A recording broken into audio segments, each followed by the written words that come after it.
Hello everyone, welcome to Exam Forum के आज इस वीडियो में हम शुरू करेंगे 29 जून 2019 से करंट अफेयर्स के क्वेश्चन। आज का पहला क्वेश्चन है, हाल ही में मिस यूनिवर्स ऑस्ट्रेलिया 2019 का खिताब किसने जीत लिया है? तो इसको जीत लिया है प्रिया सेराव ने।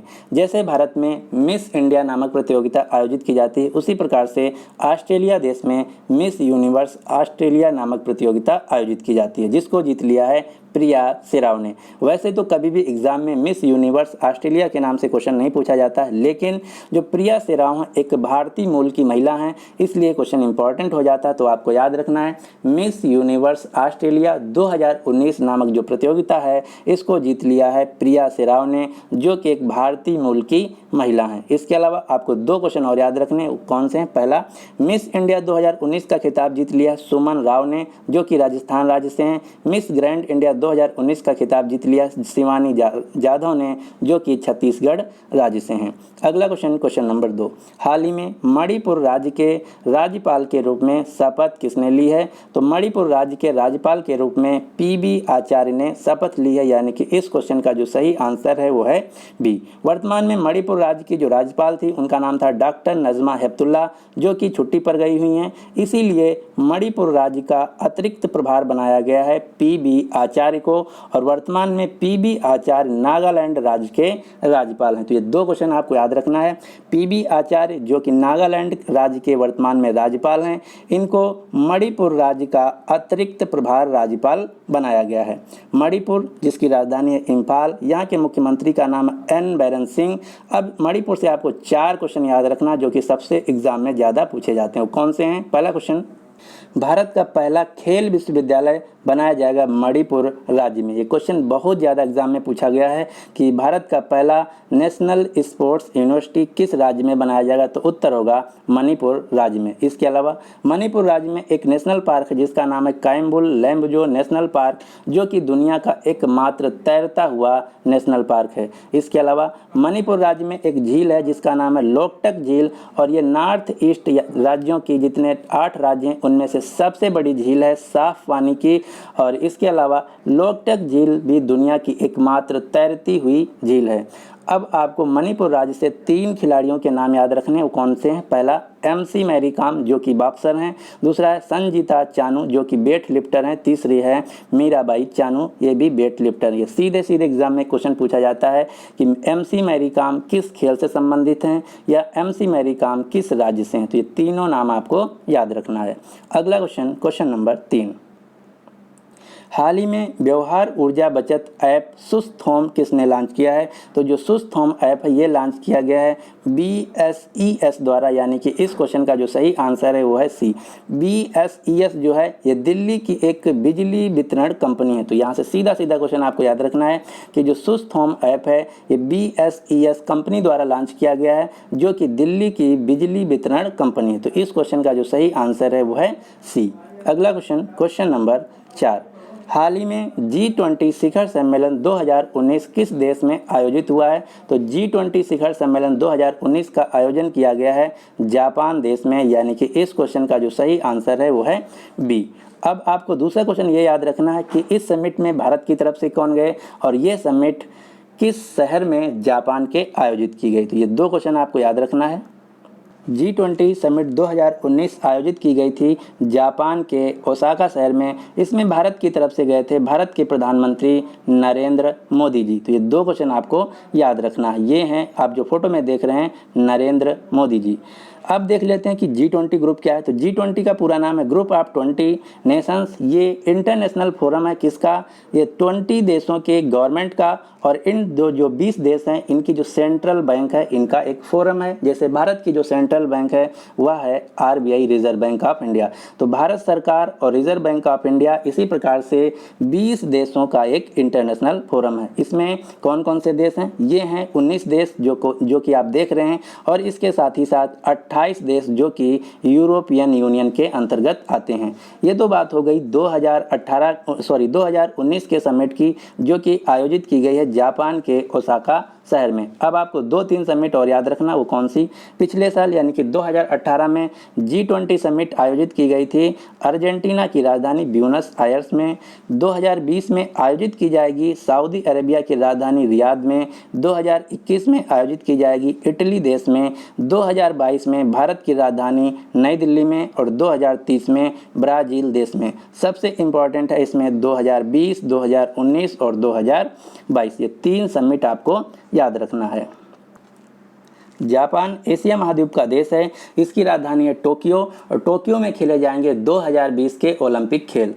जापान के वर्तमान में प्रधानमंत्री हैं शिंजो आबे। जापान की मुद्रा का नाम है एन। इसके अलावा जापान की स्पेस एजेंसी का नाम है जाक्सा।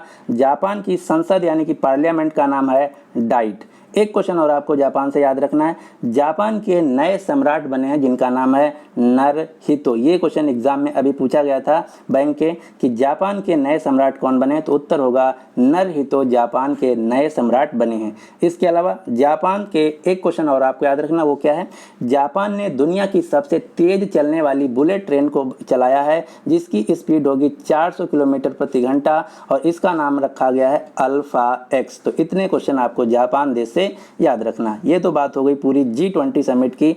एक समिट और आपको याद रखना, अभी अभी SCO यानी कि संघाई कोऑपरेशन ऑर्गेनाइजेशन 2019 की समिट आयोजित की गई है किर्गिस्तान देश की राजधानी बिश्केक में। तो ये SCO समिट है और ये मैं इससे पहले जो बताया था वो है G20 समिट।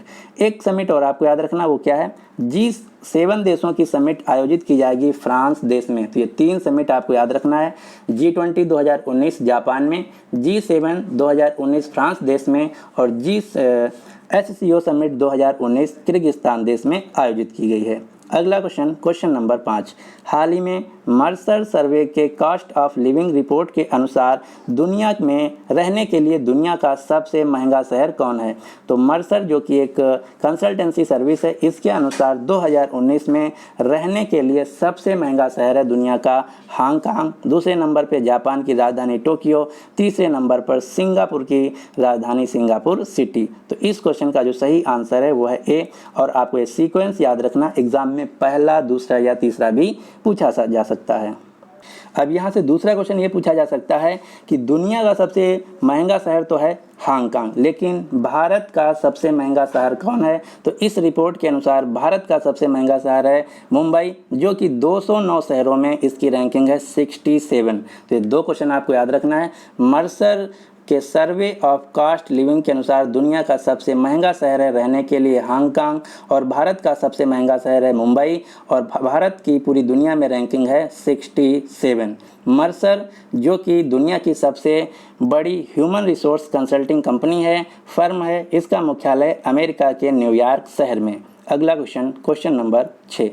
हाल ही में प्रख्यात गांधीवादी झरनाधारी चौधरी का निधन हुआ है, यह कौन थी? ये क्वेश्चन मोस्ट इंपॉर्टेंट है। क्यों? अभी मैं बताता हूँ। झरनाधारी चौधरी एक समाज सेविका यानी कि सामाजिक कार्यकर्ता थी, इनका अभी निधन हो गया है और झरना चौधरी बांग्लादेश से थी। इनको समाज सेविका के लिए भारत देश का जो तीसरा सबसे बड़ा अवार्ड है पद्म श्री, ये भी दिया जा चुका है। तो आपको याद रखना है, झरना चौधरी जो कि सामाजिक कार्यकर्ता थी, बांग्लादेश से इनका निधन हो गया है और बांग्लादेश की राजधानी ढाका में जो गांधी आश्रम ट्रस्ट है, इसकी वर्तमान में सेक्रेटरी भी थी। तो ये 3 क्वेश्चन आपको याद रखना है। झरनाधारी चौधरी जो कि बांग्लादेश की समाज सेविका थी, इनका हाल ही में निधन हो गया है। बांग्लादेश जो कि एशिया महाद्वीप का देश है, इसकी राजधानी है ढाका। बांग्लादेश की मुद्रा का नाम है टका। बांग्लादेश की वर्तमान में प्रधानमंत्री हैं शेख हसीना। एक क्वेश्चन आपको बांग्लादेश से याद रखना जो कि सबसे इम्पोर्टेंट है। बांग्लादेश में पहला परमाणु संयंत्र बनने जा रहा है जो कि बनेगा रूपपुर सिटी में। इस परमाणु संयंत्र को बनाएगा भारत और रूस मिलके, 2 देशों के द्वारा मिलके बनाया जाएगा बांग्लादेश के रूपपुर में परमाणु संयंत्र। अगला क्वेश्चन, क्वेश्चन नंबर 7। हाल ही में किस राज्य सरकार ने प्रभावी बाढ़ प्रबंधन के लिए बाढ़ एटलस लॉन्च किया है? तो बाढ़ एटलस को लॉन्च किया गया है उड़ीसा सरकार द्वारा, यानी कि इस क्वेश्चन का जो सही आंसर है वो है ए। उड़ीसा के वर्तमान में मुख्यमंत्री हैं नवीन पटनायक, जो कि ये 5वीं बार बने हैं। इनकी पार्टी का नाम है बीजेडी, बीजू जनता दल पार्टी। उड़ीसा के वर्तमान में राज्यपाल हैं गणेशी लाल। उड़ीसा राज्य की राजधानी है भुवनेश्वर। उड़ीसा से एक क्वेश्चन आपको याद रखना है जो कि बहुत इंपॉर्टेंट है। क्या है? उड़ीसा राज्य में एक अभी तूफान आया था, साइक्लोन आया था, जिसका नाम था फोनी। फोनी की वजह से उड़ीसा राज्य में बहुत ज़्यादा तबाही आई हुई थी। इसके अलावा उड़ीसा राज्य से एक महिला का नाम याद रखना जो कि सबसे ज़्यादा इस समय न्यूज़ में है, जिनका नाम है चंद्राणी मुर्मू। चंद्राणी मुर्मू जो कि उड़ीसा राज्य से हैं और ये भारत के संसद के इतिहास में सबसे कम उम्र की सांसद बनी हैं बीजू जनता दल पार्टी से। इनकी कंस्टिट्यूंसी यानी कि लोकसभा का नाम है क्वांझार लोकसभा सीट। तो ये 3 क्वेश्चन आपको याद रखना है।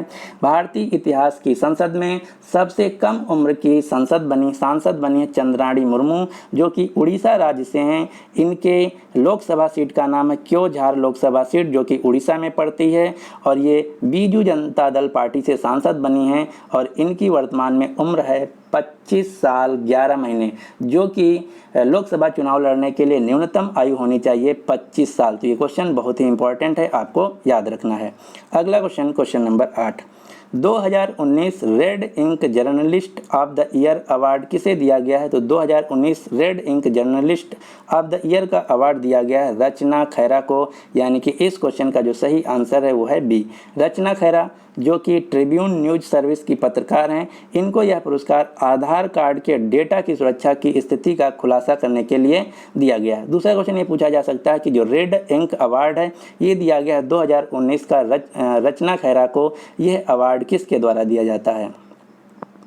तो रेड इंक जो अवार्ड है ये दिया जाता है पत्रकारिता में एक्सीलेंसी के लिए मुंबई प्रेस क्लब द्वारा। तो ये 2 क्वेश्चन आपको याद रखना है। रेड इंक अवार्ड 2019 दिया गया है रचना खैरा को और ये दिया जाता है पत्रकारिता में मुंबई प्रेस क्लब द्वारा। अगला क्वेश्चन नंबर 9, हाल ही में भारतीय तटरक्षक के नए महानिदेशक के रूप में किसे नियुक्त किया गया? तो भारतीय तटरक्षक, जिसको इंग्लिश में बोला जाता है इंडियन कोस्ट गार्ड, जिसका काम है जो भारतीय सीमा सुरक्षा है उसकी सुरक्षा करना। तो भारतीय तटरक्षक के नए महानिदेशक यानी कि डायरेक्टर जनरल बनाए गए हैं कृष्ण स्वामी नटराजन। यानी कि इस क्वेश्चन का जो सही आंसर है वो है सी। तो आपको सीधा क्वेश्चन याद रखना है। भारतीय तटरक्षक यानी कि इंडियन कोस्ट गार्ड के नए महानिदेशक बने हैं कृष्ण स्वामी नटराजन। एक बात और, मेरा पिछला जो वीडियो आया था वो आया था 23 जून को। इसके बाद मेरा 5 दिन कोई वीडियो नहीं आया, इसके लिए सॉरी। और पिछला वीडियो जो था उसमें मेरा टारगेट था कि इस वीडियो में कम से कम 1500 लाइक आएँ, लेकिन आप लोगों ने 1500 से ज़्यादा, लगभग 1800 लोगों ने इस वीडियो को लाइक किया था। तो आज का हम टारगेट रखते हैं इस वीडियो का 2000 लाइक्स का। उम्मीद करते हैं कि आप सभी लोग इस टारगेट को भी क्रॉस करेंगे और 2000 से ज़्यादा इस वीडियो यानी कि आज के 29 जून के वीडियो पे आएंगे। तो उम्मीद करते हैं ये बहुत ही जल्दी कंप्लीट हो जाएगा। अगला क्वेश्चन नंबर 10, हाल ही में अंतर्राष्ट्रीय ओलंपिक समिति का सदस्य किसे चुना गया है? तो यह चुना गया है नरेंद्र बत्रा को। यानी कि इस क्वेश्चन का जो सही आंसर है वो है बी। नरेंद्र बत्रा को अंतर्राष्ट्रीय ओलंपिक समिति का सदस्य चुना गया, जो कि भारत देश से हैं। अगला क्वेश्चन नंबर 11, 2026 में शीतकालीन ओलंपिक खेलों का आयोजन किस देश में किया जाएगा? तो 2026 में जो विंटर ओलंपिक खेल हैं इनका आयोजन किया जाएगा इटली देश में। यानी कि इस क्वेश्चन का जो सही आंसर है वो है बी। अगर क्वेश्चन पूछा जाए इटली के किस शहर में, तो ये 2 शहरों में, इटली के मिलान और कोर्टिना डी अजम्पेजो 2 शहरों में 2026 में शीतकालीन ओलंपिक खेल खेले जाएंगे। ये तो बात हो गई 2026 की। अब आपको याद रखना है कि 2026 से कब और कहाँ खेले गए थे। तो 2026 से पहले खेले जाएंगे 2022 में चीन की राजधानी बीजिंग में, और 2022 से पहले खेले जा चुके हैं 2018 में साउथ कोरिया के प्योंगचैंग शहर में। तो ये 3 आपको शहर याद रखना है, 3 वेन्यू याद रखना है। 2026 इटली में, 2022 चाइना की राजधानी बीजिंग में, 2028 में साउथ कोरिया के प्योंगचैंग में। ये तो बात हो गई शीतकालीन यानी कि विंटर ओलंपिक खेल्स की। अब आपको याद रखना है समर ओलंपिक खेल्स यानी कि ग्रीष्मकालीन ओलंपिक खेल, जो कि 2016 में खेले गए थे रियो डी जेनेरियो शहर ब्राज़ील में। 2020 में खेले जाएंगे जापान की राजधानी टोक्यो में। 2024 में खेले जाएंगे फ्रांस की राजधानी पेरिस में। तो ये 3 वेन्यू आपको याद रखना है जो कि ग्रीष्मकालीन ओलंपिक खेल से संबंधित हैं। अगला क्वेश्चन नंबर 12, हाल ही में फार्मूला 1 फ्रेंच ग्रां-प्री किसने जीत लिया है? तो फार्मूला 1 फ्रेंच ग्रां-प्री 2019 को जीत लिया है लुइस हैमिल्टन ने, यानी कि इस क्वेश्चन का जो सही आंसर है वो है ए, लुइस हैमिल्टन, जो कि ब्रिटिश कार रेसर हैं और ये मर्सिडीज गाड़ी चलाते हैं। ये भी क्वेश्चन पूछा जा चुका है कि लुइस हैमिल्टन कौन सी गाड़ी चलाते हैं, तो ये मर्सिडीज गाड़ी चलाते हैं। अब आपको इसके अलावा 2-3 क्वेश्चन और याद रखना है जो कि 2019 में लुइस हैमिल्टन द्वारा ग्रां-प्री जीती गई। कौन कौन सी? लुइस हैमिल्टन ने 2019 में टोटल 6 ग्रां-प्री जीत लिया है। China grand prix, Bahrain grand prix, Spanish grand prix, Monaco grand prix, Canadian grand prix और फ्रेंच ग्रां-प्री। ये 6 ग्रां-प्री लुइस हैमिल्टन द्वारा 2019 में जीती गई। तो ये पूरा चार्ट आपको याद रखना है, कोई भी एग्जाम में क्वेश्चन पूछा जा सकता है। तो अब आपके लिए आज का क्वेश्चन, हाल ही में अंतर्राष्ट्रीय योग दिवस 2019 कब मनाया गया? तो इसका जो सही आंसर आपको नीचे कमेंट बॉक्स में देना होगा। और आज के इस वीडियो का जो टारगेट है लाइक का वो है 2000। तो उम्मीद करते हैं आज का जो टारगेट है ज़रूर कंप्लीट होगा। अगर आप ये डेली जो वीडियो मेरा है सुबह 5 बजे आता है देखना चाहते हैं तो इस चैनल को सब्सक्राइब करके नोटिफिकेशन बेल को ऑन रखिएगा, जिससे कि जैसे मैं वीडियो अपलोड करूं आपको तुरंत मैसेज पहुंच जाए और आपका वीडियो कोई भी मिस ना हो। अगर आपको वीडियो अच्छा लगता है तो शेयर कर दीजिए अपने दोस्तों के साथ और